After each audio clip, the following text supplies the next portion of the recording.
Hello, in this video I want to show you how to configure Vivo X80 Lite for a senior person. To do this, first we'll need to open our settings. Inside, move to the search, click on this loop, and then enter simple. That way you should be able to find the simple mode, and right here we'll be able to activate it. And that is honestly all that we have to do. Let's click on experience now. And your phone should change drastically. As you can see, there's a lot of things gone like a normal home screen, but all of the icons becomes much bigger and it's more accessible. So you can read the phone calls right here, messages right here, contacts, albums, camera, and iManager.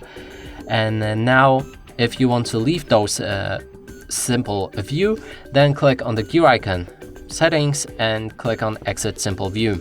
And that's it for this video. Hope you like it. Please consider subscribing to our channel, leave a like and a comment below.